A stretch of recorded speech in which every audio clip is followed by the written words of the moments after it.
Hi guys, welcome back to another episode of Are You Listening with Abigail. Back like we never left. Anyone who watched last week's episode, I literally ended that episode just 5 minutes ago.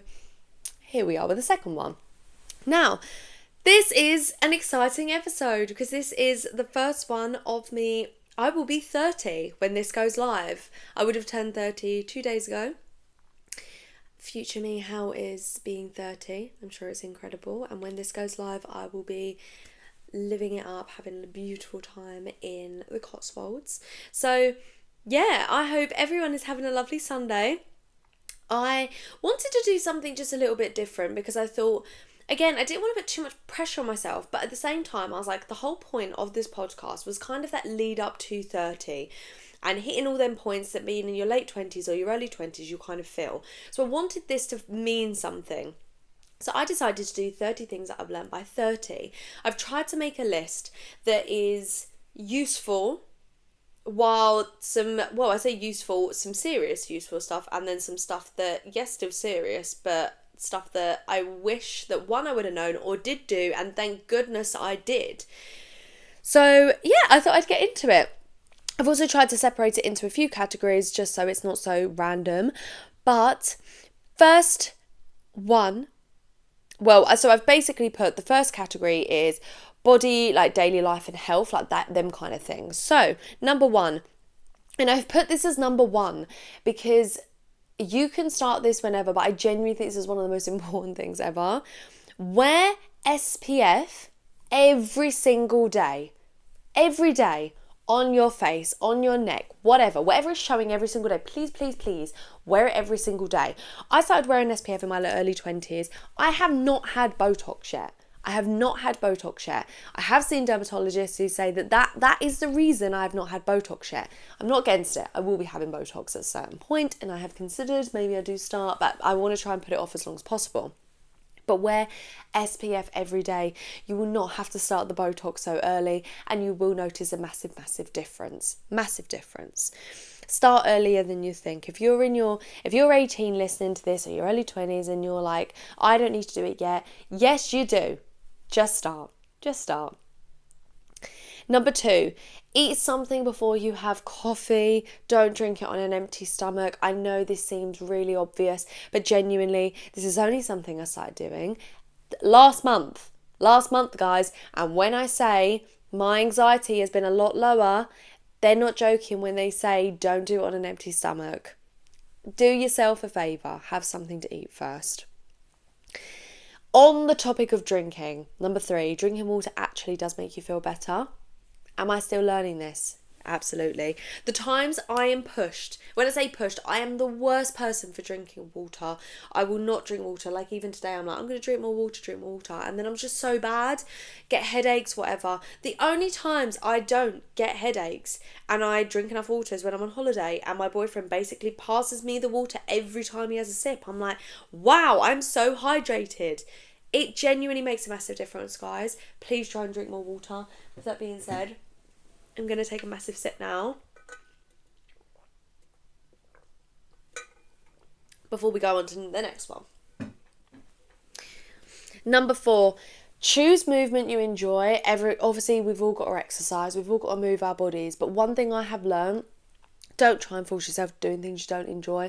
I'm saying this, my sister listening right now, I know that you can't change anything at the moment. You've got a few months to go. She's running the London Marathon this year. Is she enjoying the running? Can't say so. Don't do something you don't enjoy. Now, I'm so proud of her. She'll be absolutely amazing and she's going to absolutely smash it, and obviously she'll feel great for doing it. But I tried the running thing. It wasn't for me. I've just learned, do movement I enjoy. I'll be a lot more consistent. Walking, Pilates, yoga, dancing, anything that makes me feel good. That is what I'm going to do. Am I going to sit and do a HIIT workout? Absolutely bloody not. I'm just not going to do it. I know being disciplined is really important, and you could be disciplined while still choosing movement you enjoy. You really can. Number five, you don't need that extra shot ever. If you are on a night out and you are drinking and you had a few drinks before you went to the bar, you've had a few drinks there, and that friend goes, shall we have a shot? And you know you're already a bit too tipsy. You don't need it. You do not need it. Ever, ever, ever, ever. That's my biggest piece of advice. And that was coming from someone who used to love a shot. You don't need that last little one. The one before you leave. I'm telling you now, it won't hit you till you're home and you're laying in bed and the room is spinning. You'll thank me. Number 6, I put sleep fixes more problems than you ever think it will. I used to be a real go to bed late, wake up early. Why am I always tired? Honestly, I am now asleep by probably about 10 every single night. I will value and I will feel a difference if I do not get that 8 hours of sleep. It makes a humongous difference, regardless what you've got going on. Number 7, learn how your menstrual cycle works. I know I did an episode on this. I wholeheartedly believe this. I'm not saying don't be on contraception. I'm not saying don't do them things. Just please learn how your body works. You won't be taught in school. You will be given false information. I literally was told at school that you can get pregnant on your period. The silence is needed there because what the fuck? Learn how it works. When I say it will completely change your life, because understanding why you feel certain ways at certain times will make so much more sense. So much more sense. Even down to like exercising. Why am I hungry? Why am I this? Why do I feel like shit? Why do my clothes not fit? Blah, blah, blah. Why is my skin really bad? Why is my skin amazing right now? Knowing the cycle and why things happen at a certain time just validates everything. It also helps your relationships. To be able to voice to my partner, I'm in my luteal phase, I am not feeling good. He will be a lot more gentle with me. He will be more understanding. I can then be understanding of myself. If I go do a Pilates class and I'm like, that was really hard. Why was that so hard? My period starts 2 days later. Right, that makes sense. Just track your cycle, regardless of being on contraception or not. Speaking of skin, acne in your 20s is a pain. Mine came in my late 20s. It was awful. It really, really was awful. But sometimes less is more when it comes to your skin. Please don't believe everything you read on TikTok that you should be using this 12-step skincare routine. Actives everywhere, this, that, the other. Sometimes less is genuinely more. If you can invest in the bigger things, then it is worth it. I hate to say it. Seeing a dermatologist.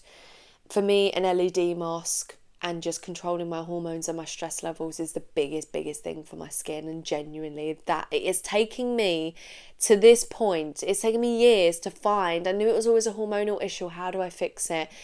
For me, stress levels, no coffee on an empty stomach, and using my LED mask. But if you can, see a dermatologist instead of just following hacks that you've seen on TikTok. Please, please. Then moving on to relationships and friendships. I have got a few here. I've put as number 9, your standards aren't too high. They're just yours. They're not too high. I was single before getting with my partner now for about 4.5 years.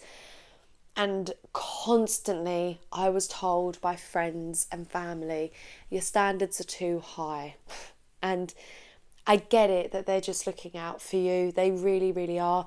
But I'm being really honest, your standards aren't too high. Unless it is really silly things where you're like, I want a specific 6'3", make this amount of money, this. Unless it's so specific, listen, you may still find it. But you can have high standards. When I say I never wanted to drop my standards when it actually came to like being in a relationship. I knew what I wanted. And when I say, without being all the cringy lovey-dovey shit, I have found exactly what I was looking for in my partner. And I'm so glad I did not drop them standards. I'm so glad. And it was down to the point that when it came to dating, like just before I kind of met my partner, I was like, I won't date anyone that lives at home anymore. I was living at home at the time. Does that sound really shallow to some people? Yeah, okay. But for me, that was my standard. I didn't want to date someone that lived at home. I lived at home. And it's not because I wanted to move in with them. My partner lived with his friends. I wasn't going to be moving in with them. But I didn't want to be going to be parents and going round. I didn't want to do that. I wanted to separate everything and have a relationship that didn't have to involve my parents at that point, or their parents at that point, until we knew it was worth it. That was my standards. So please, your standards are not too high. They're not. Number 10, being single is better than being with the wrong person. I will stand by this. As I said, I was single for 4.5 years. I'm so happy I was single for 4.5 years, because I just think being single, one, it is actually very good to be on your own to a certain extent for a certain period of time. You learn what you want, you learn what you don't want. But yeah, it is better than being with the wrong person. And I just think, okay, being by yourself is shit sometimes, but it doesn't have to be shit. What is shitter is being with the wrong person and then having to end it. I put as number 11 that you might not know if you want kids or not until you meet the right person, and that's okay. I've spoke about this. This was one of my very early episodes, that I didn't feel that motherhood was my calling. I want to be a mum. The older I get, I 110% want kids. Touch wood, I can have them and everything is okay. I'm dying to have children, of course. And what I will say is that I didn't know if I wanted to have kids until I met my partner, and I understood why I didn't know if I wanted them. I couldn't see who I was doing it with and how it was going to work. And some people may feel like that, and that's okay. Motherhood might not be your calling, where it's like, this is what I need and I want. It may take you meeting the right person to feel like that. Number 12, I've put relationships should feel boring sometimes. And I actually think that is usually at the point that they're right and they're safe. Mine and my partner's relationship, and I'm just obviously going to go off of that because obviously, that's all I can go off of. There is times it feels boring, but it's nice and it's safe, and that is what it's meant to feel like. It's not always meant to feel exciting and passionate and this and that, and it makes the times when they happen that it reignites that, yes, this is why we are together. This is why we are together. I put as number 13, you're never too old to start over, and I've learned that from clients. If you listen to my last episode, I spoke about this, and it does make you realise you're not too old to start over. Just because you're 30, just because you're 40, whatever, you're never too old to start over, and it is actually very, very important sometimes to start over. It really is. If it's not right, then you have to do it. Number 14, some friendships are for a season and not a lifetime, and that's totally fine. Certain friendships fulfill certain things, and they sit and are around for certain seasons and certain occasions, and that doesn't mean that they weren't important as your long-term friendships. They were also really important. Number 15, keeping a really small circle is underrated, if you ask me. I used to be someone with a lot of friends because I had a lot of hobbies and a lot of different things. And again, I have loved them friendships, and there is nothing wrong with them friendships, and I still hold them very close and very dear to me. But I do think your close friendships, having a smaller circle, it is very underrated. It's very underrated. It's a very secure place to be, if you ask me. It really is. Number 16, the people who really care about you won't make you feel like you're a burden. If you've got really hard things going on and, you don't talk to your friends, I had a really hard time last year, and I will be completely honest, my friends really rallied around, and I don't know what I would have done without them. It was hard. It was hard, and I love them dearly. And I was never made to feel like I was a burden. And, it was very rallying around, and then kind of went back to what, the way that we are, all living our separate lives, coming together when we need to, things that, supporting when we need to, whatever. Yeah, they never make you feel like a burden, So I feel very grateful for that. And then number 17, I've actually put, not every friendship breakup needs a villain. Sometimes you just grow apart, and sometimes they just evolve, and sometimes they're just different. It doesn't always need this big ending, and it doesn't always need this big dramatic this, that, the other. On the flip side, you know, you will be the villain in some people's story, and that's also fine. You can't, what's the saying? You can't, what is the saying? There's a saying about, like, you can't show who, like, you are to, you know, the other person that's selling the narrative of how you are. They're always going to obviously do that, and you can't sell yourself to them people because they're not your people. So that's fine. You can be the villain in some people's story too. So then I've got a few for mindset and life. I've put, if something keeps, this is number 18, if something keeps coming back to you or is in your mind and it keeps coming up as a thought, then it is probably worth exploring. You know, the podcast for me being one of them, when this kind of pivoted, it was something that did keep coming back, and I'm glad that I stuck with it. It's even running my business. I knew I didn't want to work for myself, and that was I knew I didn't want to work for someone else, and that kept coming up and up and up and up, and I'm glad I explored it. You know, there's so many things. If something keeps coming up, then it's probably worth trying at least. You know, it's probably your gut or your intuition telling you probably want to give that a go. You know. Number 19, feeling behind is basically a universal human experience. Again, if you listened to my podcast episode last week, I cannot explain how every single person feels like they are behind in some way. It's bonkers. Even the people you feel like are smashing it feel like they can always do more, feel like they should do more. So if you are ever feeling behind, every single person is feeling that way, whether they admit it or not, at some point. Number 20, you're going to think excuse my stomach, I'm starving. If you are going to think you know everything in your early 20s, as a teenager, then your early 20s, I remember turning 21, 22, 23 and thinking, I'm so grown up. I know everything. I know this is who I am. This is the way we are. This is this. This is that. I honestly, I'm going to really ground you here and say you'll get to 30 and realise you knew nothing. You did not know shit. You'll be embarrassed by the things you learn. You'll be embarrassed by the way you acted. You'll be embarrassed about the things you said. You'll be embarrassed about the things you did. And that's fine, because it's all a learning curve, and you should never ever regret, because you should never have regrets. You should just never, and it's so easy to say because everyone will, but you shouldn't have regrets because you learnt from these things.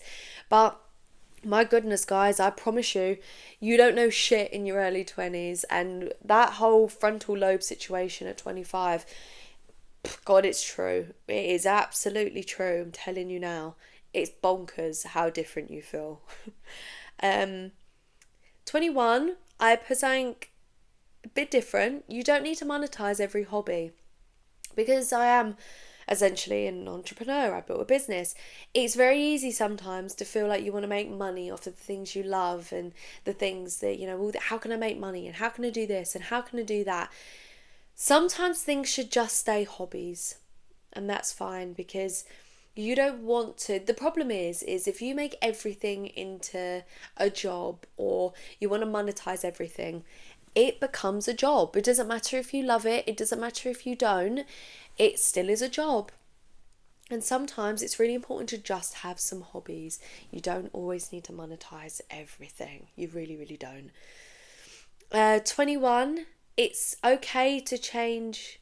No, 22, sorry, number 22. It's okay to change your mind about what you thought you wanted. You can change how you feel. I've spoken on here many a time how, you know, I've built a business. I was a real grafter.